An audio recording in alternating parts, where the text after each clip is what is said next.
Before we proceed, this gentleman has to do one thing. He needs to congratulate Opoku for winning Super Zone and says I show the end to us. Or you against? But show the end to us. Probably a what time Opoku are in power. Yeah, Akomeah. So no, congratulate us and send it to us. Okay. Congratulations to Opoku. May one can you please? Can you? Okay. And say it and be expressive about it. My passion, that's why Thank you. In fact, I've been left ashamed. And the only thing I can say now is Opoku School, you've done well for winning the Super Zonals. But in fact,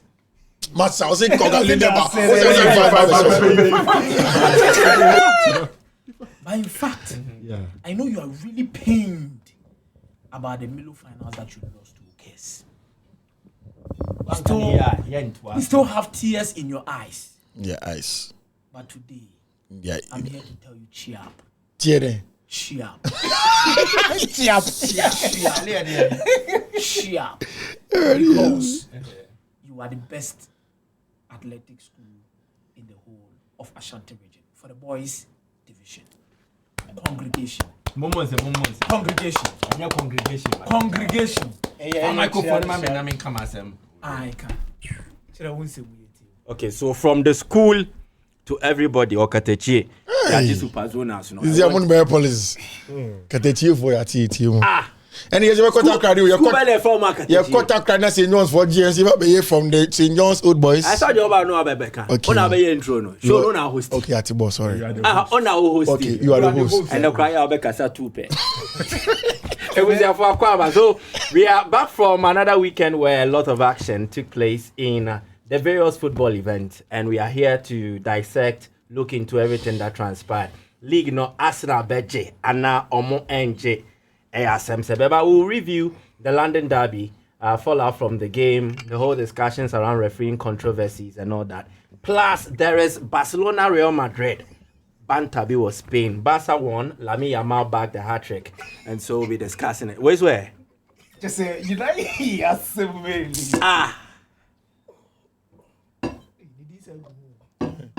That's how you will free me. No, so, okay, so where, man, you? Kiki Monte. It was there for some from January, they be see match or Magic League never no. Almost with the Manchester United. January too much. So this is your title for winning the Premier League from January of 2026 to March 2026. Thank you very much. Momo say Momo. Why? My idea. So we'll be talking about everything that you need to know concerning what transpired during the weekend. But before then, there's this thing that has lingered on my mind. Last week is unfortunate I couldn't come, but I had wanted to ask you guys, right? So, Prime Vander Sar or Prime Cech?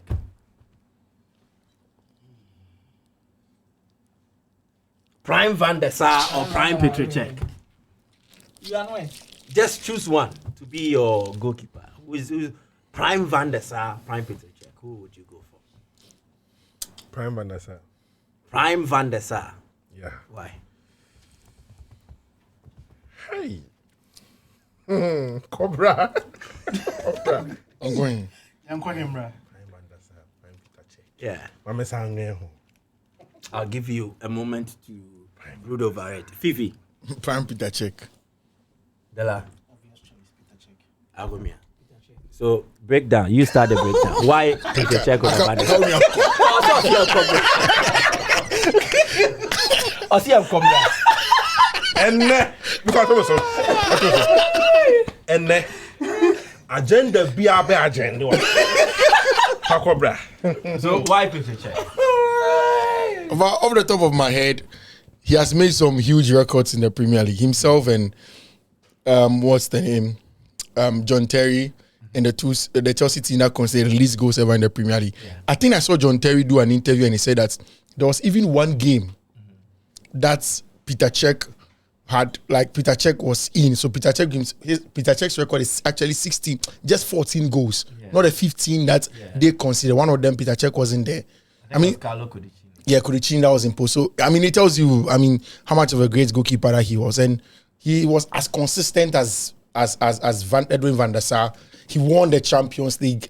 Also in the Premier League, he was very dominant. Again, Cech went through a very tough period in his career with that head injury.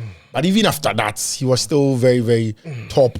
And but for a young Thibaut Courtois, maybe Cech probably would have gone extra years at Chelsea. I think it's Courtois. But contact here. Why Peter Cech? So, back in what Fee said, I think Fee, you remember how many clean sheets did Peter Cech get during that season? I think 25. Yeah, and that's the most in a season by a Premier League goalkeeper.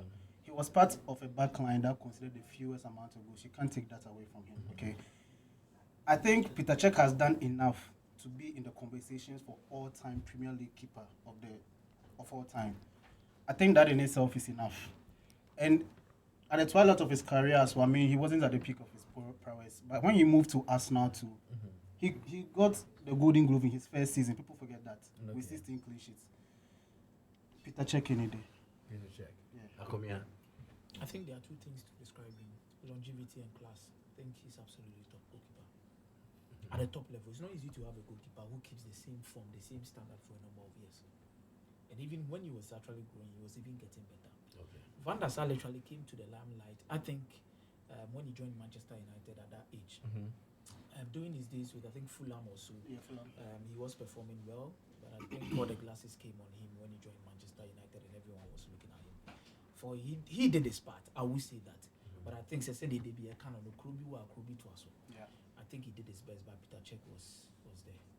Top notch. Kiki, why a revisionary? Yesterday. Are you still standing by It's Vander Sar.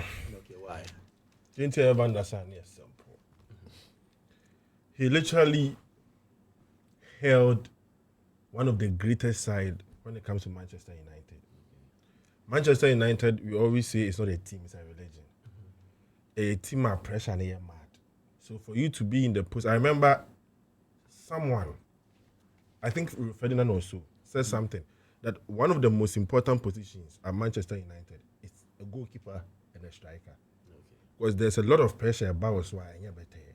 So if for you to become this keeper for Manchester United, Bob Brown, and win us this number of trophies, and at the same time remain in our mouth that we are a legend, it's huge enough. Not saying he said Peter Cech to me and overtake Vander Sar when it comes to, but it's just a matter of preference. Because even if you're a Peter Cech, I think the all-time clean sheet crap Peter Cech, the all-time in the Premier League. Yeah, around 200 and something. Peter Cech. So, and not quite a huge enough. Say, this is a legendary record enough. If it's a Premier League by now we cry the whole time. And Peter Cech, into the Ubi Sam, I'm trying to check account because see, we're paying dues at my Chelsea, and he's one of the most respected goalkeepers I've beat me this year. But on any day, the reason why I'll go for Vander Sar is the kind of club our Damo, the kind of pressure I come with. That specific position for that specific club, anyhow it's deliver. So you rather look at like it's contextual, judging by the Vander Sar Manchester United situation. Yeah. You think that outweighs whatever Peter Cech did at Chelsea? Maybe I will side with you. Yeah, to sound a bit controversial. I have no better. Who you be? Because I also think Vander Sar came to solve an age-long Manchester United issue in the post-Schmeichel era. Yeah. And Oja Hokoyen, United have not really had a goalkeeper who has given them that level of impact like Vander Sar did. And he was an instant. Do you think the year hasn't No, the year wasn't able to. Fine, he might not catch or get to the level of Vander Sar, but he was United's best player. No, I think you answered the question in there. He was not up to Vander Sar. Because Vander Sar is in a very so again, whatever thing that Peter Cech did with Chelsea, Thibaut Courtois to an extent matched it. Sanchez, And I think today in the grand ranking of goalkeepers, there are some who even boldly tell you Thibaut Courtois is a better one than Peter Cech. Every. I can argue. At Chelsea, No, every Every aspect. aspect. Not So Chelsea. Peter Cech was replaced with a better goalkeeper who also did very well at Chelsea. You get it? Now Vander Sar, when he left Manchester United, they have not been able to replace him. But should that be the basis for your argument to tell who you are picking? Yeah, because I think he will play a role in the sense that his impact. Today, when we are discussing Ghana's greatest leaders, we mentioned Kwame Nkrumah. Yeah. Because of his impact, not because Exactly. of what the other person who was supposed to. So when we are measuring performance of leaders, then we say, and I said the way mobile cry Andrew Kwame Nkrumah. So whatever the Manchester United goalkeepers who have come post Van der Sar have done, Andrew Van der Sar, and that's why I will pick him over Peter Cech. But I was side with Kiki. which goalkeeper post Cech at Chelsea has come close towards Cech did? What Cech did at what? Chelsea, check on No, your what- 25. He got See that? 25 clean How sheets. won't Is it you 25 or 24? No, you see, the moment you talk about clean Clean sheet sheet. and you link it to just the goalkeeper, you are making a I'm not mistake. linking it to just the But goalkeeper. you're making a mistake. See, at the beginning of the service, you say you want to sound controversial. No. Give us no. You see, He's saying the right I thing. expect He's you. giving the- You see, I expect you to, when you are discussing the exploits of Cech in that season, you give me his saves. Saves per game. But have you brought Van der Sar saves?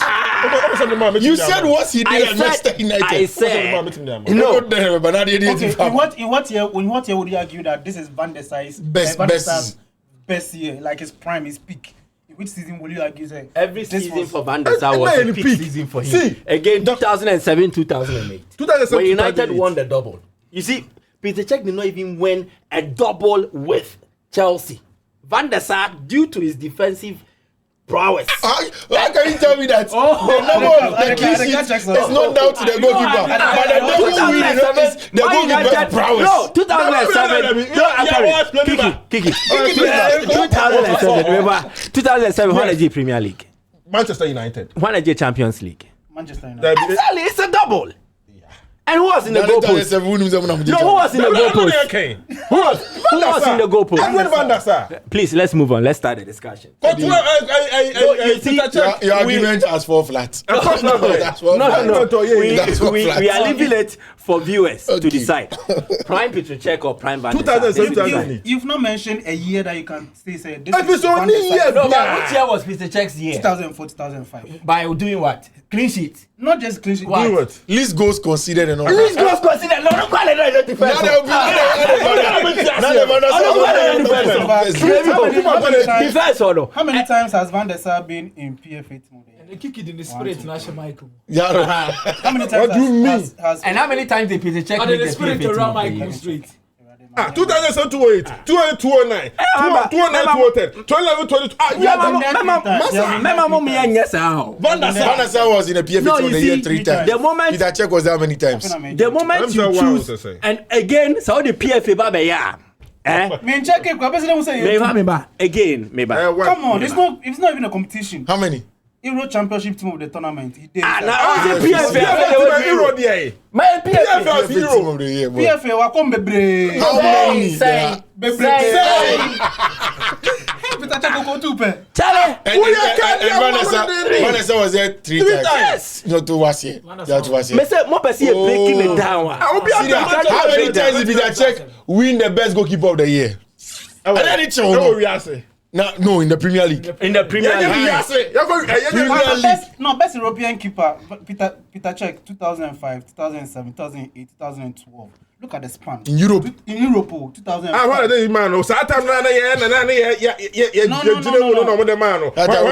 Which them how many years? No, when yes, no, also 2000 say. 2005, remember Chelsea. 2005. No problem. Yeah, 2006. 2007, now they're at Chelsea. 2008, now they're man. Now we are winning Champions League. By 2007, yeah, no final. Now, if you won the Champions 2007 League, need to go to the final. No, final. But he was more standing than your goalkeeper. Oh, standing slow, baby. I thought you swore, man. What are you even saying? 2012 at the buy. 2012. See, let's go. 2012 swear. Kiki, wait, I am opening a portfolio. Some of us see the statistics in the way near. That be a way. Question, man. Or your host, on your host. I want to be a question. And I want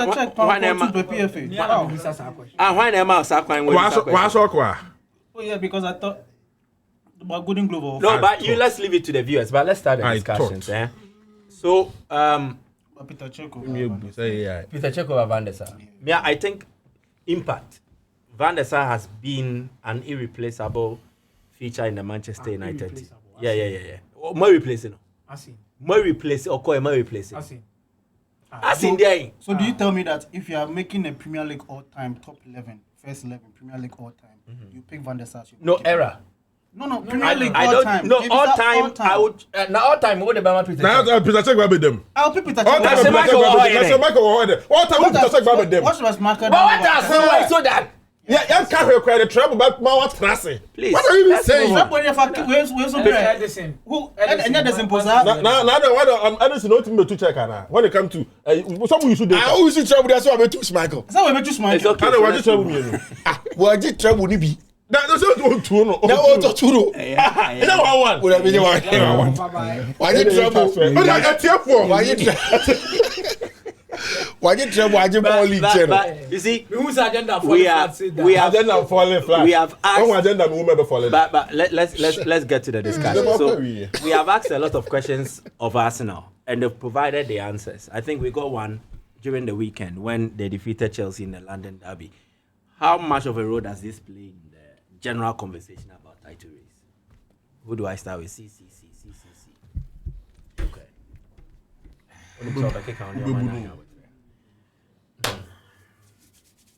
First of all, congratulations to Arsenal. Thank you very much. I'm saying you would just thank you very much. Representative. So BBC now me target to and why me? Me said that far. I'm going to congratulations. Me setting up come on. I think the last 5 games, as we did the analysis before the game against Brentford, even the games that were literally scared of Arsenal losing points, they've actually turned it around and they've won those games. I was even expecting Arsenal to lose points against Chelsea and one way or the other Tottenham Hotspur. But on the opposite side, they lost the points against Brentford, Wolverhampton Wanderers, and won against the likes of Tottenham Hotspur and Chelsea. It keeps the league open, and I think for now that is what Mikel Arteta can do. Everything that actually happened in the game goes towards one direction. It's all about finding a way to get to the end of the tunnel and win the league at the end of the day. By hook or crook. They need to go even with the dark art, they'll go with it. If they need to do anything, they'll do with it. But in a nutshell, Manchester City are also keeping up the pace, and I think for Arsenal, it's important to look at yourself and perform. If it goes at this same rate, the league will be decided at the Etihad. If it goes at this same rate, meaning by the time we get to the game at Etihad, it might be 2 points difference between Arsenal and Manchester City. Because Manchester City is having a game in hand. It'll still be 5 because they are having a game in hand. Okay, sure. They've not played yet. Yes, so I'm saying if it goes according to the pace, Crystal Palace. if it goes according to the pace we are seeing now, with how these two teams are playing and the results they are getting, it will have to be decided at the Etihad between these two teams. Yeah. But this is a good turnaround for them. There is a need for continuity. The big problem here is about what they are going to do in critical stages, especially in the Champions League when they meet certain teams. But for now, they can release a little bit of pressure over their heads, because if you are playing by Leverkusen and the next target you are going to play is either Boadu or Sporting CP, that is a breather. I'm not saying this is an easy fixture for Arsenal, but a breather in a sense that these are not teams that will cause Arsenal a headache to rest players even during a crucial Premier League game. I think the reality is, and I still think bring them in. In the Premier League, of all the teams that Arsenal have yet to play before the closure of the season, the only team that is in the top 8 is Man City. The rest are below the top 8. And I think the teams that have actually worried Arsenal are not teams that are in the top 8. Yeah. These are teams that are below the top 8. Yeah. That's what I'm saying. In the Premier League, looking at the fixtures in the Champions League, Mike, I don't think Bayer Leverkusen, Sporting CP, Bodo Glimt are going to cause Arsenal a lot of problems. And the potential semi-final and with the potential Barcelona. where you're going to. So literally, you can do a lot of things Barca before you go to the probably semi-final of the free before Champions then. League. And I think with that, they can relax a little bit when it comes to the Champions League. At least play their full squad in the league. Maybe in the Champions League, you pick maybe 5 out of it. You bring in another 5, blend it, get results home and away, squeeze certain results out and move to the next round. And that is where it's going to really help us. And I think after the draw, one thing they need to be really happy about is the fixtures they had in the Champions League. Because if you are Madrid and you are meeting Man City, you are fighting for the league. In that particular weekend, just maybe you are playing a team like Espanyol. You need to go in with your full force and play.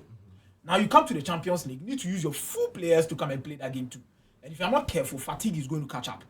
But for Arsenal, they can look back, smile, and believe that no, let's put ourselves still in this competition. But Mike, as I said it and I'll say it again, where the title will be decided psychologically will be the EFL Cup final Against Man City. against Man City.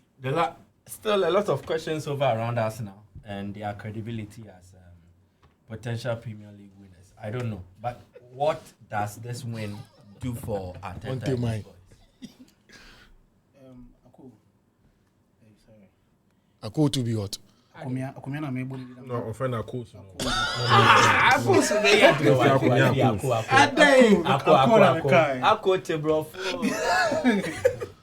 So the whole point is, people will always question us now, and rightly so, because the fact that we haven't been there yet, people will start asking questions. Oh, people are butless, people are this, people are that. Fine, you answer the shop. So these things. But what's a better? Tell you go away. So you see the fact that as now we've not gotten over the line, people will ask questions. Against Wolverhampton Wanderers, we drew 2-2. We came here, people said it, oh, the mentality is the issue, and I said it. It's not mentality. I don't think it was mentality issue. The man said probably it's the diction. It might not be mentality, but it's a problem with the psychology. I'm very happy and pleased when we met Tottenham Hotspur and Chelsea, we've been able to beat them. In some weeks back after the Wolverhampton, because you will say Chelsea, now, remember Arsenal dropped points. Exactly, Spurs will give us now issues. I'm just glad we've been able to do that, to get that out of the way. Arsenal in itself, we have our own personal problems. I feel during the dying moments of the game, we saw some certain problems that we're facing against Wolverhampton. It's something we need to work on, and I think internally, Arteta and the boys need to do that, because after the Pedro red card, I think there was a statistics I saw. We got just 55 passes from the red card to the final whistle. Chelsea had 100 and something, 115 or so. It's bad. Like a team who dominates, you want to win the league. Chelsea is down by a man, and you're still giving them. Maybe it's just the fear of losing, because now what if we concede a game? What will happen? Those kind of things. So it happens. It's normal. I just hope that these boys will look. And from what I've seen, every game at a time, they shouldn't focus on, hey, what about the City game? And they say, what's your next game? Brighton. I thought that the Brighton game will be very, very tough. Very, very tough. Looking at how we played against Chelsea, the Brighton game will be very, very tough. So each game at a time. But I agree with what Akomeah also said. What Aku also said. The game against City in the EFL is going to be a very, very big game. You win that game psychologically, it really pushes you. You lose that game, you still see yourself inferior. So yeah, a game at a time. There's been a lot of talk. I think this is general. Anyone can take it. There's been a lot of talk about the brand of football Arsenal exhibited in the game. A lot of people have said it is too negative, too boring, and that scoring 2 goals from set plays to win a game of this magnitude does not really bode well for Arsenal's title credentials. I don't agree with anybody that says that. I heard Yaya Toure speak about stuff like that. There is no written down way of playing games to win matches. You win games how you ought to win games. See, Rhys James said something after the game, and that's spot on. He said it's in 2026. Set piece is a big part of the game. Either you develop players that can play and then get you goals from that, or you are in trouble. I remember a couple of years ago when I was working with Ken Fai, so I said this thing. Set pieces are the closest you can get to scoring a goal from from apart from penalty shootouts. So if you take away penalty shootout, the closest you can get to a goal is those long throw-in close to the corner line or a corner or a free kick. So why don't you make the most of it? Why don't you get the best out of it? Why is it that you get close to scoring a goal and then you want to make it and say, oh, because it's not so nice, I want to pass to the goalkeeper and build up from the back? That's a waste of time.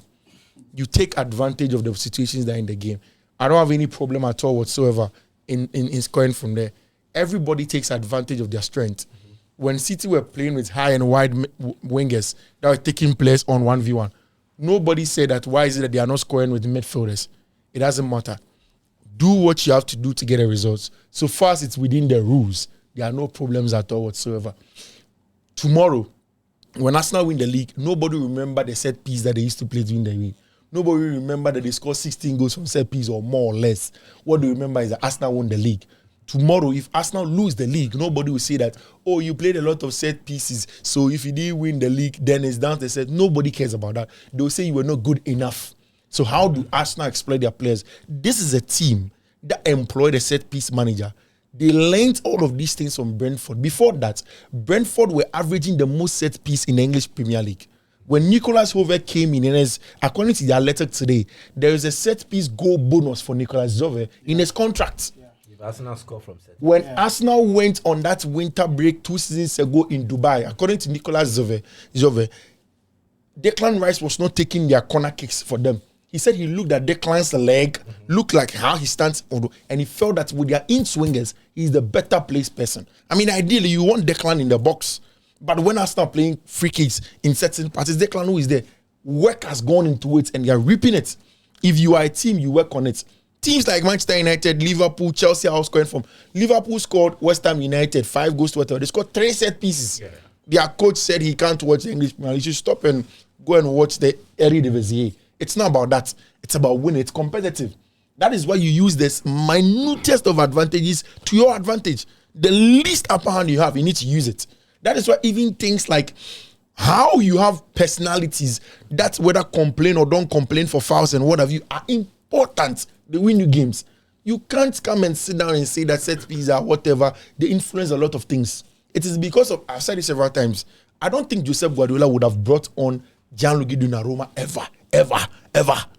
Because of one thing, the dominance of the box. Some set pieces, corner kicks, free kicks, all of these things. He needed a towering, imposing goalkeeper that can tower over anybody and then pluck the ball from the air and prevent his team from being battered. So are you surprised to hear comments like that come from players like Yaya Toure? No.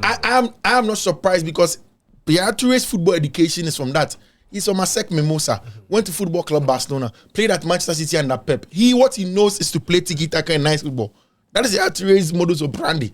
If Yaya Toure had trained at Stoke City, he would have known that there is another style of play. If he was somebody like Liam Rosine who played at Wolves with tough managers and he had gone on to learn football management, you know that there are two sides of the coin. It does not matter. Even Pep Guardiola today, you watch the Leeds game. It was very, very transitional. Yeah. Why did Pep go and buy Antoine Semenyo? He didn't buy Antoine Semenyo to play those passes. He wanted somebody in the box when the ball bounces, when the ball comes, tap it in. That is what we want. See, they should stop all of those things. I feel like throughout the game, the referee made a lot of dubious calls in the game. But then you can't pin down to Arsenal's win of the league to they not playing good. What is good football? Akomeah, sorry. Akomeah, then they were not with you, not too much. Adding something to what Fiifi said. Last year, Liverpool, they ranked 20th when it comes to goals from set pieces. Okay. They sacked their set piece coach, employed a new one. Today, 2026, they are the leading when it comes to set piece goals. Yeah.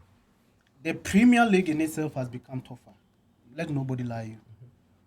Out of all the teams, English teams in Europe, every single one of them qualified to the next round. That tells you that the Premier League in itself, there's more quality. They presented 6 teams. And all in the Champions League, all 6, Europa phase. League, all teams advanced. Conference League, all teams advanced. Do you get it? So the Premier League in itself has become tougher. The spaces are getting tighter. So you need to employ a new way to get your position. And that is...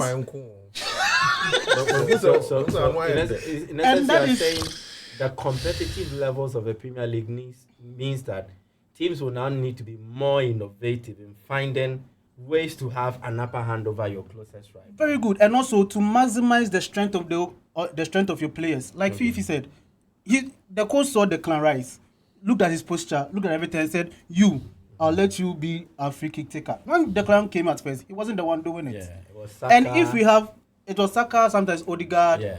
And if we have somebody who is good at that, and we have a certain Gabriel, who can also head the ball, and we have these small players who can also block, some can even head, why don't we use it? I don't think it's negative. Those who are crying negative should just get better at it. Then let's talk Chelsea. Kiki, you have not. I know ask your man about negative. On the Rebecca negative, Akomeah they say they're not doing that. What do you make of Arsenal's play? There are so many ways of killing it. Who said that? Is it Kobneje, the former NDC chairman? There are so many ways of killing a cat, and I think Arsenal are finding their own way to kill their cat. Okay. My only problem with whatever that is going on is not actually aligned with what Arsenal is doing. But I think a lot of clubs are also taking advantage of that.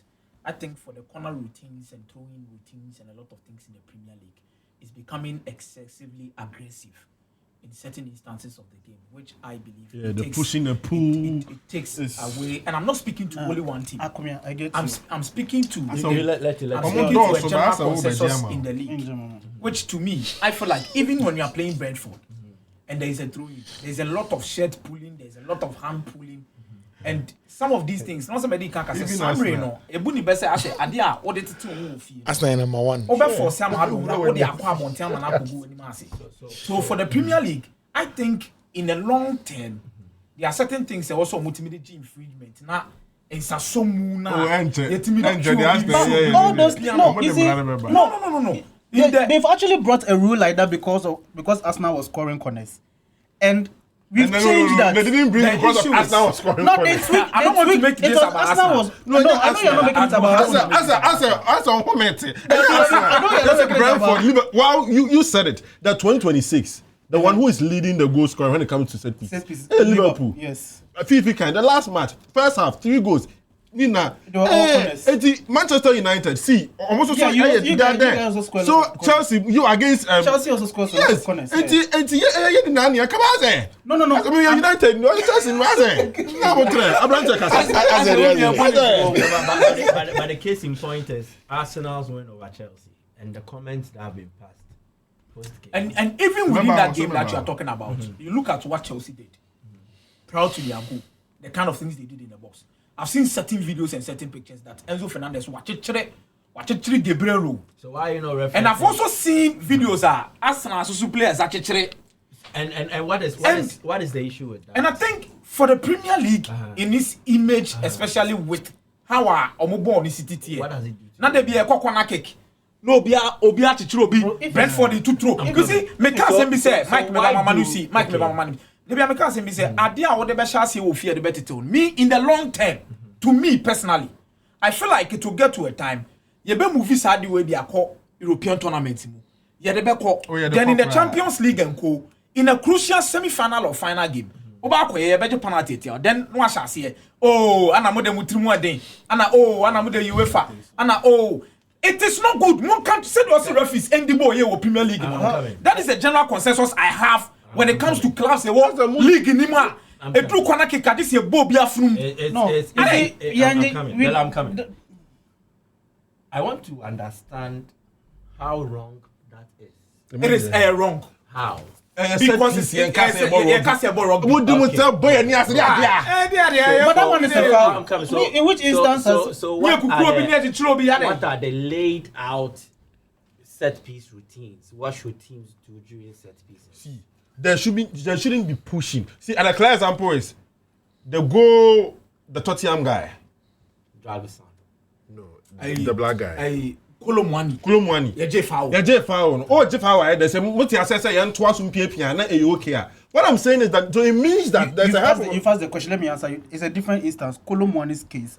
There was a double hand at the back of Gabriel. Gabriel jumped and he pushed him. No, like Opiano. There was a push. There was a push. There was a push. Okay, there was a push. There was a video. Are you saying the ref came? The ref there was a push. Direct. There was a push. So no push. This is a foul. Yes, if there's a push, it's a foul. Good, that's fine. So Arsenal routine. Me come in Arsenal, but since I want to watch judge my lawyer. Fire Arsenal. So Arsenal join a hope prayer was so bimu. Ah, we any say no, and no friend push and friend then. Oh, say bro, for we be saying you push. Heckling. Yeah, if you are pulling,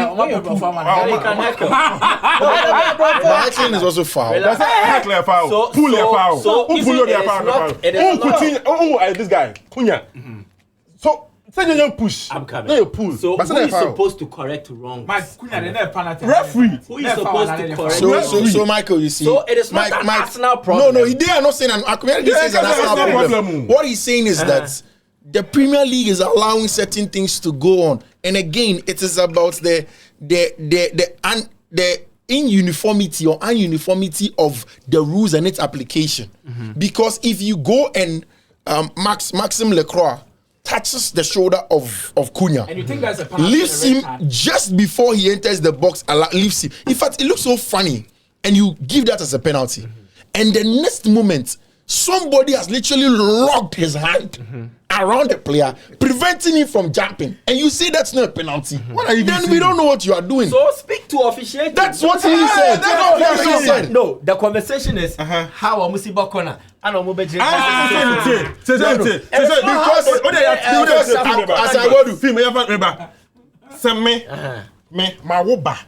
Na me ba no bokro no o wi ade me na wasa metian as a referee se mantia na me obi tifie Akomeah tifie na ya no wofa obetimi akase Kiki obeya a wontia ni ana wo susu Kiki kro no a waye no ho a wo boy akase jaya wonjai wo de beko ba bia me aboa ku. So at the end of the day, there's me the referee which is papa na wasa metia me ba na maanya no de akra na ye no se Akomeah tia no. No one no the cover be no, again, that's what we are talking about. Why do we play football then? I want to gain an advantage over my opponent. And tonight about and then wrestling. No. I don't see that thing often. You don't see which one often? Say no, the issue is I try to plant players in strategic positions that will hamper the opposition goalkeeper. And then they also try to react. It leads to a handback situation. How is that my problem? It is the referee has to deal with it. Simple. We will definitely have no case or nothing to complain about when teams gain advantage. I've always complained about it. You are so for example, anybody that will complain, when it will be unfound. The problem is not about Omunsia Konanebo. But what? The problem is again about the rules and its application. So speak to officials. That is exactly what we. That is exactly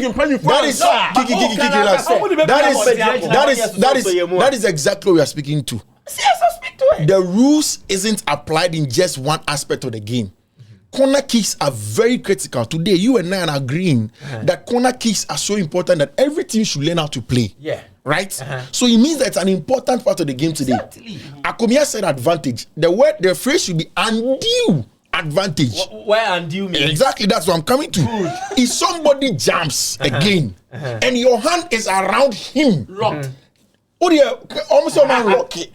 Your hand is around him. And then you prevent him from jumping. That is undue. Again. I'm coming. Relax. Wrap your hand around the opening. No. Nobody said the rule does that. But then the Arsenal team does it. That is bad defending. Poor officiating. No, that is not bad defending, poor officiating.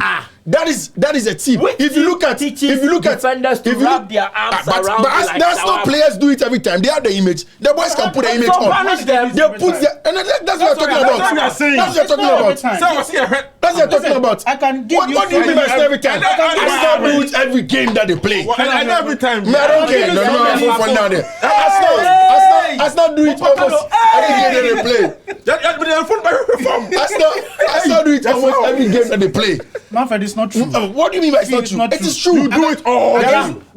I've told you several times. Me, I don't have a problem. Yeah, I know you don't have a problem. When they all score set, they should score.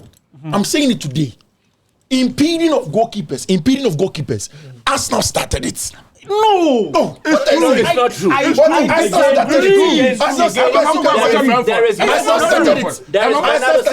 There is Bernardo Silva. No. Bernardo Silva is different. Bernardo Silva will stand in front of the goalkeeper like this. That's all. When did Arsenal start? And what is that? Arsenal literally will push you into your goal. When did Arsenal start? For example, Man Several times. United Apart from relax. That's the goalkeeper team. You know apart from the United corner kick, that was the only corner kicker.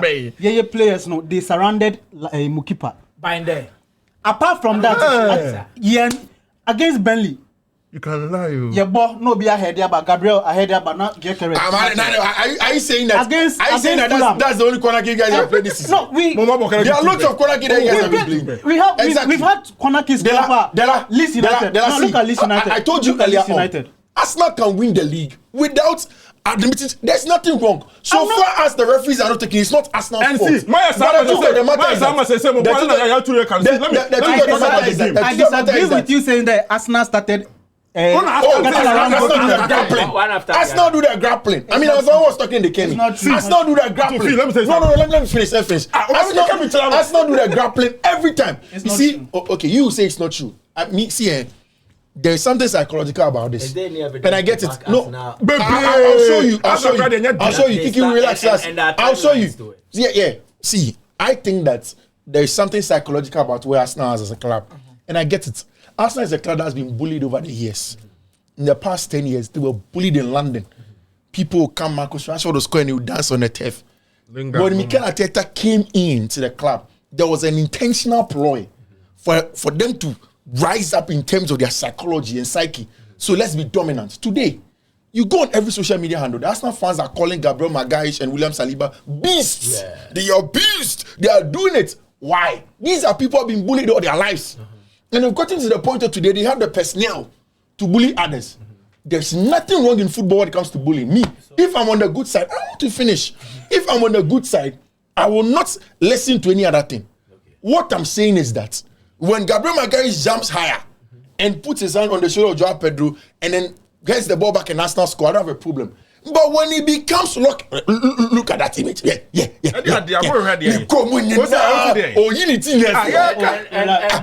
who is supposed to check against this? What? It's a referee. But they can rise up. You see, my problem is that NKA just one Arsenal player and then I can need problem. They can rise here, Saliba, Magalhaes. So this is training grounds. Is this why Chelsea did not win? No, this is not why. Arsenal better than Chelsea. So tell me why Chelsea did not win. Arsenal better than Chelsea.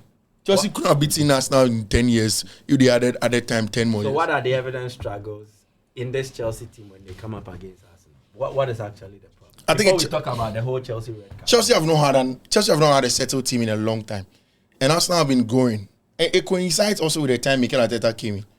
I've said it. I think, after Arteta's first season, they did a documentary of how now they were beginning to believe. They did a documentary at the end of the season. All or nothing documentary. Now, under Mikel Arteta, they now sing the North London Forever when games start. These small things are important. And for me, it comes from the personality of Mikel. Go to Benin, Arsene Wenger. They were all like Grandpa Tamin team. Everybody would come and beat them. If he was, Master Jose Mourinho bonus MP piano to fall. 2021, 22, baby. 2021, 22. Yeah. I would say something. But as in Wenger, Jose Mourinho boots him and push him aside. He was. When Jose Mourinho came, he knew that. That's Arsenal before 2005. But when he came, it was when he came. Wenger post Mourinho. Yeah, when he came, he literally dethroned him, and life was hard for him. See, when you go to Bayern, you can score 4. That was the Arsenal. It was a laughing stock, and me, I'm happy Arsenal here because that was literally bad. Freddie Room bet me by Judgment 3 days was a Judgment. Do you meet me here? You be that coach me Judgment. No one back. I say no. Freddie Room resigned from the job. He didn't resign. Huh? We brought Arteta, and Arteta. No, either him or his, one of them, one of the Arsenal legends. He resigned from the job after we brought Freddie Ljungberg for 3 games and we brought in Ateta. It was interim. One of them, check the list. One of them, now your coach is my bum after Wenger. There was I'm happy football is getting back to a certain level where certain thinkings are coming back to reality. Yeah. You see, during those days, when Jose Mourinho his teams were playing at the peak level. You know, people usually said a lot of things against them. Jose Mourinho, your football is not nice. Jose Mourinho, you like dark art. Jose Mourinho, you were this. Even including Arsenal fans who thought whenever they play against Arsene Wenger's team. But today, that's what I'm telling you. But today, they have been bullied before. So today. Winning is important than some of these things, and I'm happy that they've gotten to that reality. Because are at you first, referring to football morality or what? Oh, of course. No, but there is no value of values or morality. That is why I'm saying, sir, whenever somebody comes from a different perspective that he doesn't believe that whatever Arsenal is doing, like what Yaya Toure said, maybe I might not agree with him, but I cannot also fault him because you've done it before, you've been there before. Yeah. You have gotten to a reality stage where you realize that now your team needs to play at that level and win games. What is football? And that is the most important thing. I don't want us to go back. When Jose was winning, I'm using him as an example. No, I'm coming. What is football that is not boring? Football that is not boring. Football is played for entertainment, goals and a lot of things. And even the style of play and a lot of things involved. So it's about entertainment. So what somebody feels like an entertainment, I see an entertainment show. Maybe I'm about for 2 budget, or maybe when say you when you're there. Maybe your pet. I like you, girl. And I like you, baby. And the entertainment, the man. Yeah. So it's all about perspectives and interest. So me will be share me view about if Arsenal is playing this way and he feels just like Fiifi said. Fiifi said, you have to the free fan buy. Man City, your boss. I can't fault him. That is his perspective and interest. I can't fault him. Or not as Arsenal, I'm just say, I'm just say, boy, no, no, it was because of the disrespect. You see, No.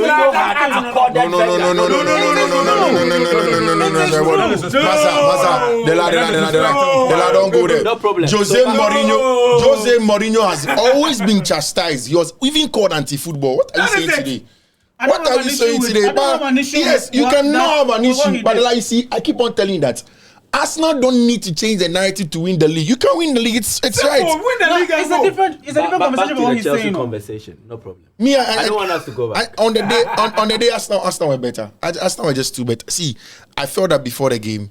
Arsenal, it's 30 days. Arsenal just have developed the edge that it was the same thing against Tottenham Hotspur. At the end of the edge, Arsenal not playing well, but they know how to take it from you. By the 64th minute, how did that goal, the second goal, come? It was nothing. There was no threat from Arsenal. Literally nothing. But it's just two teams who are different spheres of their development. Chelsea are probably at the second stage where they are good. I think that in terms of, in fact, there is data that has come in that Chelsea 11v11 is the second best team in the league. They are spot Manchester City and then Liverpool in terms of 11-11. Chelsea have gone 6 or 7 Premier League games that they've had a red card. If you go into it, all of those Premier League games they had a red card, they've lost 16 points. Majority of them have been at home. Some of them are going against big boys. Started with Robert Sanchez, Manchester United, and all of these ones. So this is a team that when they face difficult moments in their gameplay, they just don't know how to handle it. And I keep on telling people that I was disagreeing yesterday with Akomeah that it's easy to say indiscipline. It's easy to say that the boys need experience because I'll give you an example. With the things that happened with Arsenal in the game, Gabriel Magalhaes went for a long period of the game without getting the first yellow card. Do you know why? When Gabriel fouls somebody, he doesn't go and argue with the referee. Immediately that happens, he's gone. Chelsea concedes a second goal. There is a supposed push, which I don't think was a push, on Vander Sar. Pedro Neto, you are not the captain. You don't approach referee. Referee is going to vow they are talking to him.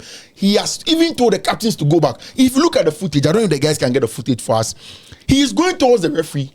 Then Reece James even told him to stay back. He goes and he gets the yellow card. Needless. After you come and tell me that you didn't see the first yellow card. You saw it. So you see, that is the nitty-gritties. Enzo Fernandez, that same. I watched an interview of Bruno Fernandes and then Rio Ferdinand. Bruno said that when every day he was complaining he was talking to the referees, his upbringing, he throws his hands. Constantly, especially Stuart Atwood will tell him that when you throw your hands at me like that, the first thing that you are telling me what to do. Yeah.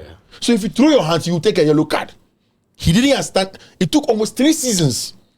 So now he said, well, even as captain, he goes to the referee and his hand is behind him. Yeah, those are the things. Yes, those are the things that even Gabriel Magalhaes, even if Gabriel Magalhaes wants to go to the referee, his hand is behind him. Those are small nitty-gritties. They are art of it.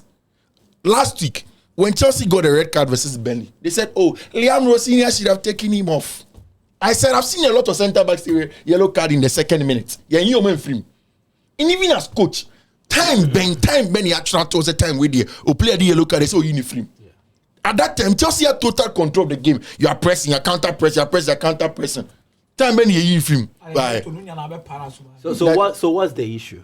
For me, the issue is about Chelsea growing together. And I'm going together. So I'm coming. 2 seasons ago. No, but you see, this experience bit. How old is Moises Caicedo? Moises Caicedo is around 24, 25. But he's played football that matches the age bracket of 28, 30. The kind of football he's played for club and country. It matches those who have reached 28, 30. Is that experience or not? Enzo Fernandez. I can give you a lot of names. Even the Pedro Neto himself. Chelsea players, irrespective of their age, cumulatively have garnered a certain experience that should go beyond what we are discussing and attributing as the reason for a more unnecessary stuff.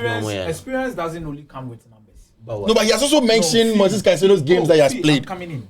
Then when you talk about the games he has played, you're talking about the number of games he has played. Then how do you garner experience? You see, you use the word they need to grow together. Yeah. If you want to grow, that means you are going to gain experience, right? Yeah. What did I mention? So anyone that refers to the Chelsea team with certain attitudes or lack of emotional intelligence at certain moments, it's right to say that it's due to inexperience. No, but you guys, when you guys talk about inexperience, you guys know, you see, you can't tell a player who gets a second yellow card for counter pressing. Westy Fofana. You can't call him on the face of the papers. Say, yeah, the report card back. Now say what the red card, what will be assumed or class by indiscipline, indiscipline. But if you analyze the situation, you may realize that no, it is probably just an issue of controlling certain aspects of the game. And that's why I go back to Robert Sanchez. Robert Sanchez's red card, it's not because of indiscipline. It is because they don't know how to deal with difficult moments. And what? Yeah, ball long ball. Let me finish. Yeah, ball long ball. You don't believe in your craft. Jano don't share one goal. You can beat Manchester United. That's Manchester United. So when you're in discipline, No, when you're in discipline. No, that is not. It is because you don't believe in your craft. Again, let me give one last example. Chelsea versus Fulham. Liam Rossignol was in the stand. Yeah, ball long ball. Marco Correa, last man. Yeah. Watch you play, no? Where the red card? Yeah, first half. Manisha, Trevor Chalobah, the same thing. No, you see the thing has the same pattern. Chalobah was, I think, Brighton. Yeah, Brighton, the same pattern. We are going into a difficult time. Red card. They just need to learn how to deal with those moments. That is all. But don't you think that Chelsea's problem is also lack of leadership, both on the field and off the field? You would have to explain more when you say lack of leadership. If you look at, I feel like Chelsea, they lack a strong on-field leadership when it comes to these things. Okay. I don't attribute their red card only to inexperience or indiscipline and all that. If you look at this Chelsea team, how many of them can you tell me that, oh, this person is a leader on the field? Apart from Reece James, probably Caicedo. These are the leaders. These are Chelsea's captains. Reece James, Caicedo, Enzo, who else? I think Cucurella. Do you get me? Let me see, before you go on, let me help you. Andre Santos, Brazil's under-23 Olympic team captain. I mean, you think it's nothing, but that's important, especially for a country like Brazil. Okay. He was deputy captain for Strasbourg for a full season. Vander Sar, captain of Strasbourg, a full season. Enzo Fernandez, Argentina's part of their leadership team, won the World Cup. Pedro Neto, part of Portuguese leadership team. He has not won the Euros, won the... Yes, part of Portuguese leadership team. And Enzo Fernandez is part of Argentina's leadership team. Yes. Fernandez, I wouldn't be surprised, but Neto he is. Oh, in Di Maria's documentary of their win of the World Cup, he mentions it. When he mentions... And Pedro Neto too. Oh, so you would have to look it up. Say, why you look it up? The burden of proof. But you see, when so you have to disprove it. So when you look at things like this, you see, no, leadership group is not 3. Let him flow. Una be one free as it can say. But I don't can change anything. As na dey be new. Referees name can't more. So for me, you look at Reece James is in the list of Chelsea's leaders. I'm telling you today, Reece James literally has been begged by Maresca for 1 year to talk. If you look at all the captains in the Premier League today, Reece James cannot get close to them in terms of leadership. What Bruno Fernandes will do to make sure that Chelsea, his players are protected, Reece cannot do it. If you go to England, Reece will probably be 10th if they are looking at captains. Then it means my point. So that's what I'm coming here. So what I'm saying is that no. My problem is that, let me make my point, my friend. My problem is that at Chelsea, the one person who could have done the job, they don't like it. The person is absent. I think that Chelsea, the best person who should have been captain should have been Levi Cole. But because of who was there, Chelsea Academy, Enzo Fernandez has won the World Cup. In fact, Enzo can't be Chelsea's captain. Do you know why? He can't speak English. Enzo will go to the referee and he doesn't know what he's saying. He can't speak English. Up to today, Enzo on Tibrofu. Nippon Tibrofu, he's a nice guy. You almost every day under Enzo Maresca, he was asked about Reece. And he literally will say that they are begging Reece to talk. Because he doesn't talk. Even Reece everything you have body would have to form. Referee Amanika or show him say, I'm not calling baby. That's probably how he is. But Levi Cole's miss is a huge miss to Chelsea. That is why I say that if people look at the grand Chelsea team and say there's something probably wrong, I agree. But it is not the easy indiscipline mentality. For me, if you get Levi Cole in that team, a lot of things change. A lot of things change at the back, the organization at the back. Vander Sar, again, I told you, he was captain of Strasbourg. But Vander cannot deal with those physical levels at Arsenal. And that is why, for me, it's just a few things, small things. I think when the team grows together, they'll develop that part of the game. You see, but yes, so that is my point. You saying, if a team of Chelsea's magnitude has a stance, your captain figure, and now the person that you can look up to and say that this is your leader, the person that you are missing right now is Levi Cole. But even with the Cole bit, I think it's quite debatable because this whole Chelsea red card issue did not start today. It has been there last 2 seasons. Yeah. It's been there last 3 seasons. Even during the time of Thiago Silva. I hope you get it. Yeah. So it means it's deep-rooted and it goes beyond Levi Cole, in my opinion. Yeah. You have a point. It goes beyond and you see, the leadership is not only on the players, at the executive level as well.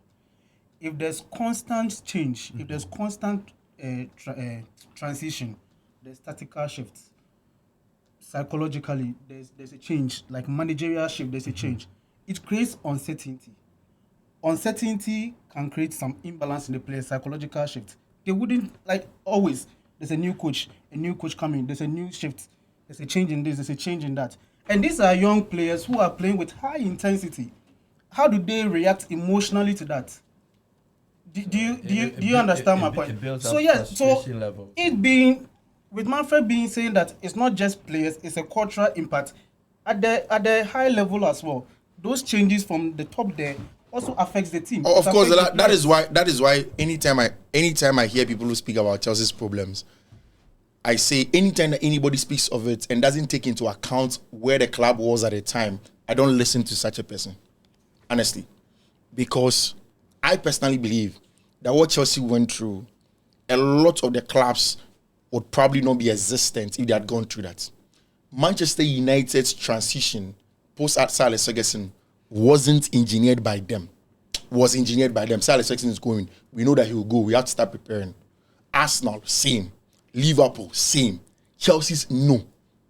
Chelsea was running one day, one bomb, one missile, and then Chelsea has to be sold. That is why, for me, when I go back to the issues of Chelsea, you ask yourself, did the owners, even at the time, new owners, they didn't know they were going to buy Chelsea? No. Yeah. Yesterday, Todd Boehly mentioned that he was sitting somewhere. They had to come and buy the club. Yeah. He had to be interim sporting director for 2 seasons. Yeah. Somebody asked, why didn't he bring somebody in to be the sporting director? They had to get their assault right. Marina Ganoska at the time, it was Marina Ganoska and Peter Cech who were running the club. Both of them had to go because they had links to the old owner of the club. Yeah. So that is where the club on. That is where I had a problem. You see, Chelsea fans sometimes don't read in between the lines. When the new owner comes, who doesn't know football, and tells your coach to come, and tells your coach, remember when Mark Law came to report something that they asked Thomas Tuchel that why doesn't he play 4-1-3, and when they added the numbers, it was 12 players or something, and then Tuchel was angry. I had a problem with Thomas Tuchel. Tuchel was the best man, not for the future, but for Chelsea's transition. Why do I say this? When Thomas Tuchel, they were trying to get in bed with him, Thomas Tuchel had his personal relationship problems. I don't know if you guys remember. At the time, he had gotten a divorce with his wife. He himself was going through hard times and everything. It was affecting him. He had to go. So for me, all of that cultural change was always going to take time. That is why when Chelsea came, the new owners came, they had to make sure that they go in for a mad rush of players. Because Antonio Rudiger was going, he wasn't going to stay. Mateo Kovacic was going, he wasn't going to stay. N'Golo Kante was going, he wasn't going to stay. All of these guys were at the twilight of their contract at Chelsea. They wanted to move on. So when Chelsea knew that, okay, we've seen a certain Enzo Fernandez, Rui Costa will sell at Benfica, let's buy him, he has won the World Cup. Yeah. We've seen that player. Todd Boehly said the only reason why he kept Kukurea was that if Man City likes him, it means he's a good player. Exactly. So all of these things were going to get an effect. The last time I saw somebody's article where he mentioned that Chelsea's policy now is, I've forgotten the phrase he gave it, but essentially invest more. So much so that no matter what, there's going to be some good in there. You pay a lot, or as in you waste a lot, but then over time, you're asked to reap. Chelsea from next season can't afford to make mistakes. In fact, I think that next summer is the summer that Chelsea cannot go and buy 3 players, 4 players. It has to be PAM. Like Liverpool went for Virgil. It has to be PAM. That's when people said Chelsea project was a joke. I roll my eyes because when from where they are, they had to do something.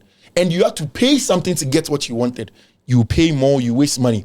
Because even me, I knew that Axel Disasi and Benoit Bediashile, when you're bringing both of them to the team, there are certain things that are good about Axel. There are certain things that are not good about Bediashile. The cultural assimilation. We didn't have the defensive cover to protect them. Today, we spoke about Arsenal set-piece goals that they scored. All of Chelsea's players, apart from Wesley Fofana, nobody has 50% plus aerial duels win. Not even Mamadou Sarr. Not even Trevor Chalobah. Only Axel Disasi had 70 plus aerial duel won. But Chelsea fans, because Axel Disasi had a bad time, he is not a good player. Let's sell him. It is the refrain. That is why for me, some of these things you will never understand or you don't get a full picture until you've gotten full circle. Yeah. It's like when, again, I'll always go back to Arsenal. When Mikel Arteta came and then they were starting the process, there were a lot of wrongs that they would do. Somebody last night mentioned that Man City just went in for what's his name? Gay and then Semenyo. They don't just go for them. Before Man City gets it right, they probably get 2 wrong. Yeah. Abdelkader Kusenev is on the bench. Omar Mamouche, do we hear his name again? I mean, there are a lot of players. Yeah. But that is exactly how it is. You win some, you lose some. Until you win, whatever you're saying is nonsense. So how do Chelsea solve this issue? They need to stick with Rosinier, or Liam. They need to stick and have patience. That is why I just could not fathom how they let Maresca go. Even if Maresca says he wants to leave, you beg him. Beg Maresca to stay. But he wanted to go. He talked about City. He wanted to go to City. It's not about he talking about City and wanted to go to City. So that's why I side with Fiifi, and I'll continue from there. So there is a vision, starting from the leadership down to the last player. And my question is there continuity? Because at the end of the day, if you have Maresca and you are building the team from somewhere, Fiifi was saying the fact that how they came, they didn't know anything about football, they have to rush and buy players and do this and do that. At the end of the game, you are growing in your management. You are competing with bigger teams. And then you see how they buy players. Wasunye And I would say Manchester United want to go this way. They want to buy certain players that have a lot of Premier League experience so that it can help them. And see, that blueprint has been working. Tim Bernard, I mean, Chelsea player Bernard wako tona ba or Premier League experience or ba ya waba bohun. So we 10 players and there's a high probability 7 will do well. But Okafor if you outside but now after number adapted. But here's the case over Todd Bowley in the team. It's more about availability. The way you're available, how one corner, and how everybody will. So get things. You know how our Dortmund, yeah, young fan. So what I'm saying is that if you want to keep the momentum, already one mess it up by bringing in Liam, but mess it up because of that Liam not tactically good. It's because of continuity. So Maresca na or no baby Maresca di mudu and Okafor obi aba. We are looking at Luis Enrique don't Nasafo. Then you buying Fiifi was saying that you can't afford to make a mistake again.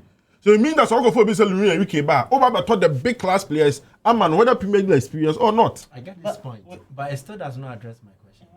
How do they solve the disciplinary issues? See, for the I know what it means solve it. You can't solve it. No, you can't. It's just, you can't. It's cultural. You can't. Like Fiifi was saying, and I was saying earlier. Before in recent times, not Dilap how many yellow cards? Dilap been already 1 red card. I don't know the number of yellow cards. Also, after there was something Maresca did with him. Right after that, so yellow cards is same Yes, when he usually come into games, no, I call Mobi unnecessary yellow cards. Be attack, but I'm saying you literally watch him and he even looks more calmer. I think you all should look at what Maresca did to him. And individual players who are causing harm, you do the same thing to them. All right. The decision, the media have said it. I don't think it will change. Should Chelsea start sanctioning players for unnecessary cautions and red cards? Yes. Oh, they can, but there be punishment. Yes, but it depends on the kind of player Okonya Sadia. An example is how many see, we are talking about the league being competitive. Kiki. Can I say that coach there is no point in you don't need to punish. When you say Jackson. Red card Ben no Chelsea. Sanction but assassin. See the red card thing and Casemiro Oba Fufro. He was getting red card like something. Assassin. I feel like how Fiifi is saying. In as much as I say indiscipline, see, there's a whole lot going on. Yeah, of course. All right. When they go together. And all right. So glory, Manchester United. United 2, Crystal Palace 1. That's what I'm saying. But aside, Chelsea, but do you think that Chelsea needs? Remember the number from oh, yeah, boy, you're queen. But last one. No, team. Is that your host? They say the team here. How do you? I bet to be a 2 hours.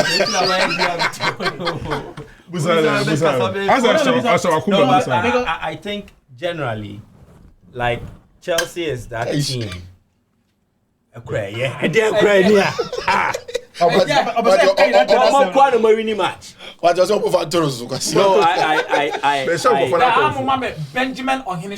I agree with you to understand when you speak to issues about leadership. Yeah. Again, leadership is not in having a symbol. Yeah. It is in how you are able to organize.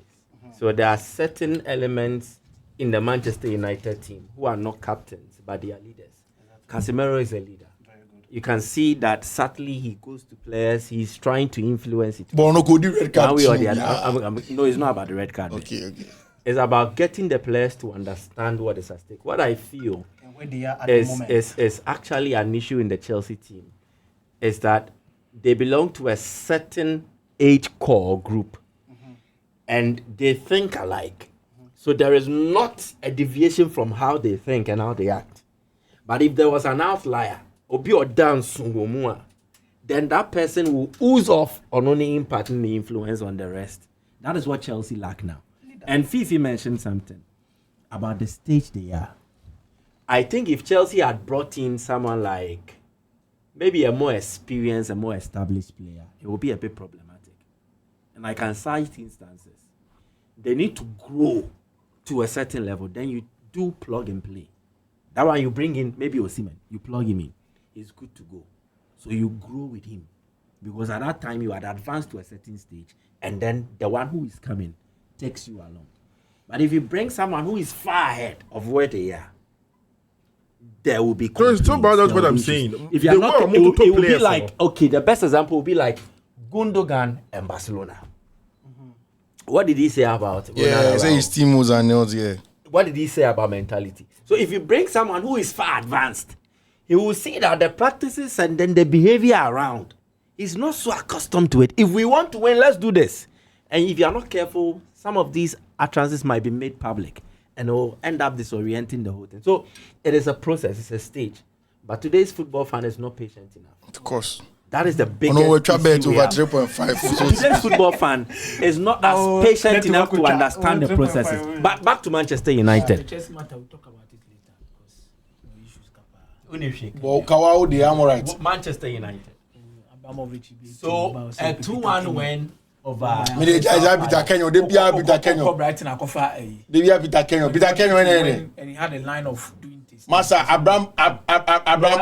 Hey, Akofa Peter Kenyon. Yeah, but say, yeah, I can't back you. I can't Yeah, I can't back you. Yeah, I can't back you. Yeah, I can't. Yeah, so Manchester United. So one of Brighton, I'm Peter passport director. Peter Kenyon. More passport director. No, what did Kiki, you do Manchester. So I'm replace Peter. Movisi wa from What did Peter Kenyon do? Kiki was wrong. Kiki, I'm replacing. I'm replacing. They say you do by beer, you do team no ho. Senior man, my prophet. So how many games has Carrick won? 6 games. And then he's drawn one. In a 7 match. Out of a possible 21 points. Or 19 Penny points. money. He's the first Manchester United coach. Dan in the year factory. He's the first Manchester United coach. And the Edge League now. Actually, zoom na Kiki Mountain on the Manchester United in year. He's the first Manchester. Abronos. Yeah, go funny baby. I go funny baby. Okay. Thank you for the way so sweet. He's the first Manchester United coach. We're winning 5 home games in the first season. I keep a team, man. No, so you to watch you me. Obianye bida international Kiki Mountain. Aha, ti don't person mu because your team no ya ade ama you don't person who dey free ho. Won ka cha ni hu yen kan cha mo. So the question that he has, you didn't listen or you didn't hear. They be say ni di kan. What's the question we start want? Yeah, the thing one answer. Mo team nyon, it is a mo ya team ya mo krokro yen. Mo so ye mu Arsenal ni team mo say ye. They say obobo kwa say an and on the ball no kwa je fe and not tati amanfo kon. Wo say mo fa buo kra mo. Ba yen ye na 10. Eso buo wi ase na yen ye de man yen. Akwai your back for what? Answer the question. So maybe refi question. I think Manchester United is on some good results to secure a place in the Champions League. They cannot afford to miss out when it comes to the new format of the Champions League. Definitely, it gives you a lot of money. No. If I tell you that you will not qualify, will you argue? That one is your own. Qualify is your own perspective. For the Champions League. It's your own perspective. And one may you are. And I think it's important that where they found themselves in the last few years, they need to do a lot in making sure that they gain a lot of money to go into the transfer market and get certain players. They've had a lot of money in the bank despite not playing in Europe. Yeah. And then they do maybe a better. And I think where they are heading towards, they are heading towards a negative zone. That is why they even sack certain staff at some point in time. Needed to balance the books and make sure that they had money to go into the transfer market and get the likes of Benjamin Sesko and Co. and bring them in. For the Champions League, it gives you an extra bit. Even if you are appointing somebody like Carrick as your main manager, without the Champions League, I don't think you are getting some key players who will say that, no, I'm coming to play for Michael Carrick. Or some top midfielders that will come in and say, I'm coming to play for you. For example, if you want someone like Elliot Anderson, there is Pep Guardiola, there is Michael Carrick. You don't have Champions League. How do you even convince him in the first place to come and play for you? Okay. But just maybe if you have Champions League, I'm not saying Carrick is at the level of Pep. But you can say, okay, Manchester United. UCL can be used as a bait. So Manchester United, UCL, let's do something, and that is where they find themselves. But after that particular game, there are 2 things I want to really speak about. One is about how Benjamin Sesko has been a very important piece of Manchester United's resurgence. Now against Crystal Palace, he gives Manchester United 3 points. That is his goal. Against West Ham, he gave Manchester United 1 point. That is his goal. Against Fulham, he gives Manchester United 3 points. against Everton. He gave Manchester United. He gives Manchester United 3 points. Is it the player or the coaching? Everton. Yes. Is it the player or Why the Benjamin coaching? Sesko now? It is both. It's both.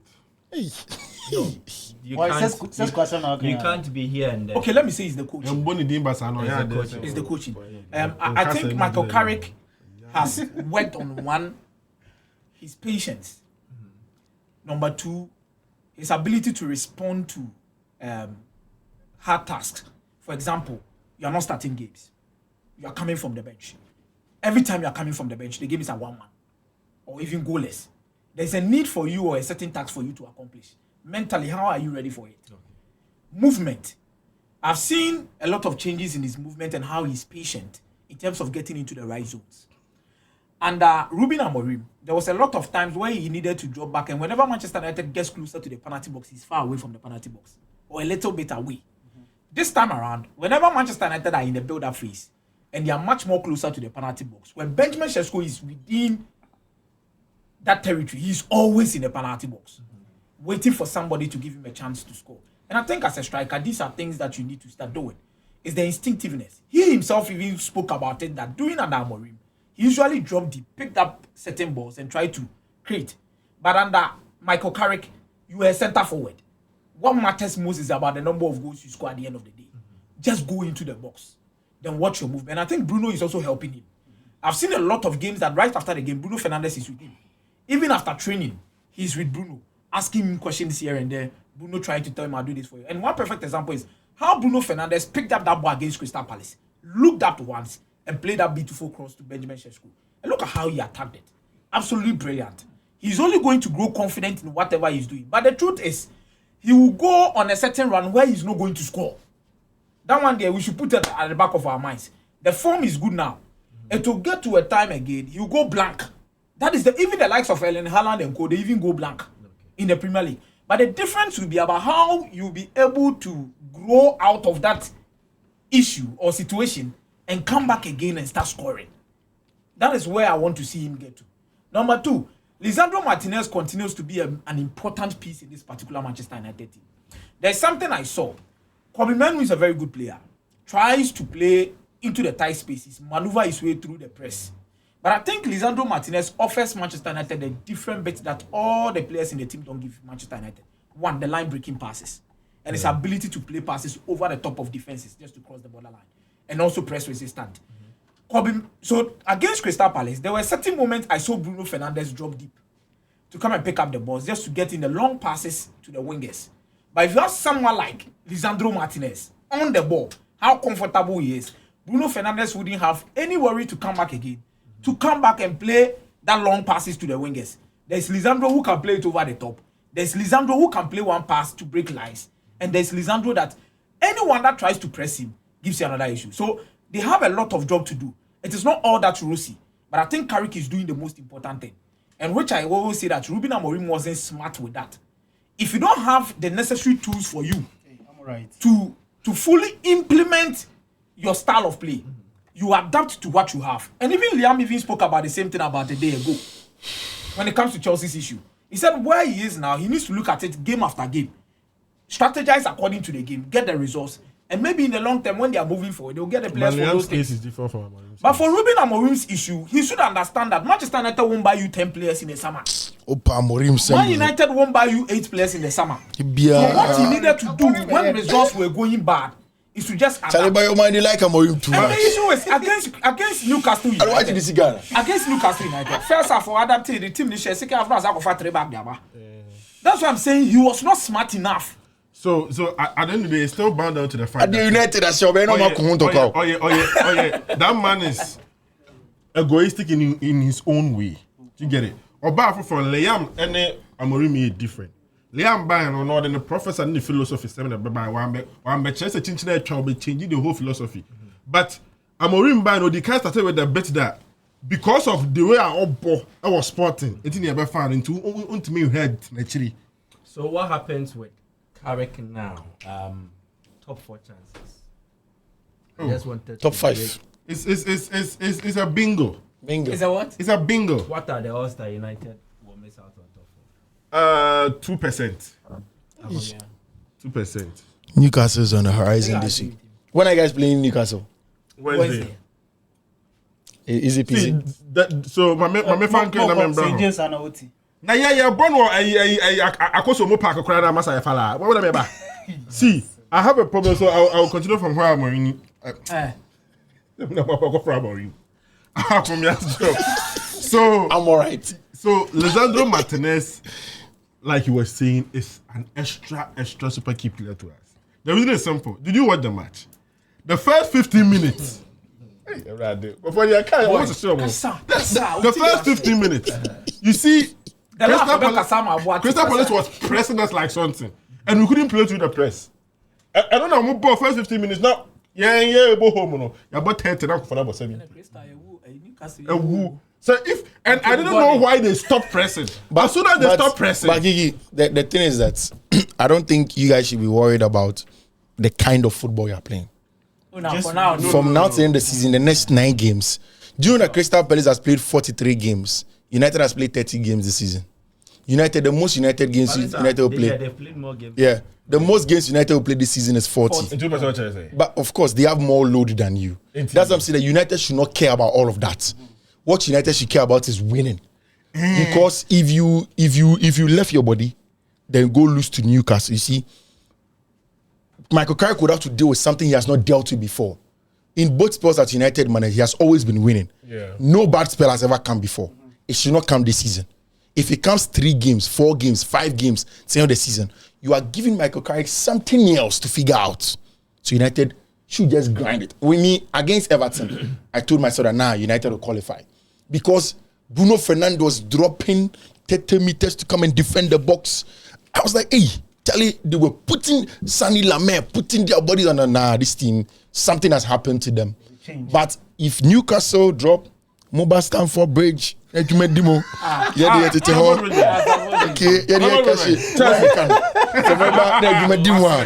there. 98% chance United makes the top. Oh yeah. Akomeah. Yeah, they will make the top. 95. Let me say 95.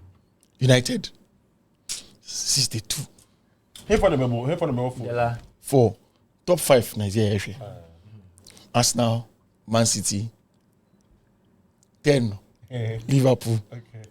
La fourth. Chelsea, Villa. Okay. Yes, so But I think United makes it. United makes the top. Let's wrap up with this. I'll wrap it up soon. Now they do United. I said, now they can't be a what just say, oh, me and Cech. The way I said, the opposite can be a my crowd. I said the way I said the Accra who society. Yeah, now Percy can't buy United. So come here, tactical. Tactics been easy. Where Palace unduly awarded a red card. No, it was a red card. And a penalty? It was a penalty. That was a penalty. No, I didn't think a penalty. This be my issue I get with the Premier League referees. Like Manfred said initially. Those people who are complaining say Declan Rice a penalty against Wayne. I agree. That was a penalty, I wouldn't disagree. But this same fixture, Chelsea versus Arsenal, the League Cup, Fofana also didn't sub on us. Those people who are complaining say it was a penalty, they didn't complain. The Premier League, they are not consistent. Salah, a similar issue with Salah and Gehi. Almost the same thing. That one cried, Gehi pulled him more. One Jeffrey. But this one, I don't think it was a penalty. This one, Gehi ne Lacroix. Sorry. Cunha ne Lacroix. It wasn't a penalty. For me, that is a foul. That is a free. It wasn't. It was outside of the box. It wasn't outside the box. It started outside the box. The foul was outside the box. Referee school, no. What do we know? Nobody's taking the win away from you. No, that wasn't. It wasn't a penalty. Outside. Newcastle, St. James. The fact that St. James. Wednesday. St. James run up and Joseph midweek. Oh, that's the St. James. We work him, and they did work him. Senior St. James, they win too. Say James with you.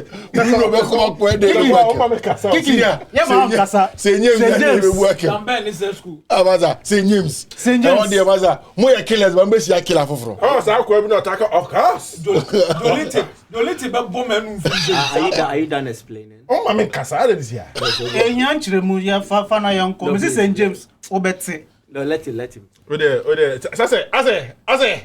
Eh, that's Kiki St. James. Ah. I don't want to ask. That's what my man Kasa. And the host. You are the host. You have to protect me. You have to protect me. Most of you try your penalty. Me tell you your penalty.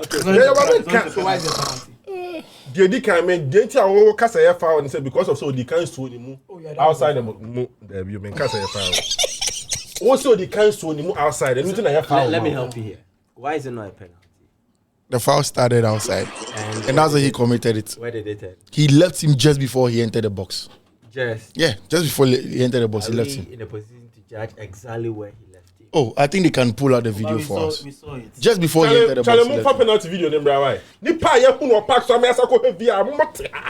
The VAR was for the red card to know whether he was the last man. Yeah, na oh has our last man, oh for so has a penalty.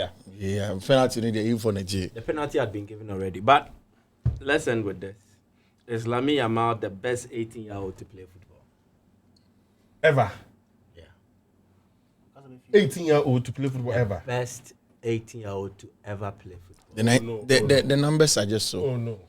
That the ruling no way. At age 18, he has usurped Messi and Cristiano Ronaldo and Mbappe. At 18. He has 101 goals and assists at age 18. This season has double figures for goals and assists Yeah. in over 30 appearances. I agree with you. Is he the best 18-year-old to ever play? Yeah, I think at age 18. I think Lamine's development, and again, Lamine also started way early. You know, when Messi started football, he didn't get the number of minutes that Lamine got. Yeah, but Lamine came in and they started playing him for a long time. Yeah, exactly. Brazil's Ronaldo, wasn't he a record transfer at a young age? Yeah, but then he doesn't have the numbers that Lamine Yamal has. So what you're using numbers. But what else do we use to argue? There be minimum say no they say yes I have Bruno Fernandes won 9 better things. Bruno Fernandes 101 goals at age 18. 1997. You are using numbers. Yeah. Top notch. And I'm person me say I think in terms of the numbers, For now. not pure. But it shouldn't be just now. I mean, I agree that Yama is maybe like Marvel Is said. he the best 18-year-old to It's play? at age 18, no? Yeah, it's 18. At age 18, yeah. But I was just asking the Ronaldo Yes. thing. Yes. Yeah. What are your reasons? He has outscored and done the most important things in football at that 18. He has been successful at age 18 than anybody. He has won. What has he won? The La Liga. Won La Liga, Euros. Euros, played in the Champions League, played in the final of this thing. highest level. And he has scored 101 goals. When Mbappe, the closest player to him right The now. second best player in the world. Yeah, when Mbappe, yes, he has been on the Ballon d'Or podium at age 18. He has won the Copa at age 18. When Mbappe was 18, he had goal contribution both of 40 goals. Lamine is 101. 101. That is the quality of Lamine. Kiki, is he the best 18? And you can't tell me that he got the goals from Copa del Rey in the Champions League in a quality matches.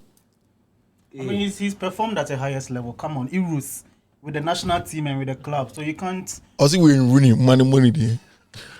See, ever no. So who is the best 18-year-old to ever There are play so the many game people for who you? come into the equation. Rooney, Ronaldo, Fabregas, Ronaldo. Ronaldo. I was trying to look at Ronaldo. I mean, And you're remember using- I said, But at age 18, Ronaldo was not there. Ronaldo matured very well, but 18. Januja. Yeah, maybe because Ronaldo did not come to the Spanish La Liga. 18 there, you is a Marco Marin. You still don't have a name? Unyabi. No, but And see, Anthony Cruz. right now, the Anthony Cruz. no. Because Toni Kroos won the Under 17 World Cup 2007. Not by many because also born national team 2008. Ronaldo at age 18 and down. 13 goals in You can make a case for Toni Kroos. Messi. You can make a 17 case for goals Toni in Kroos.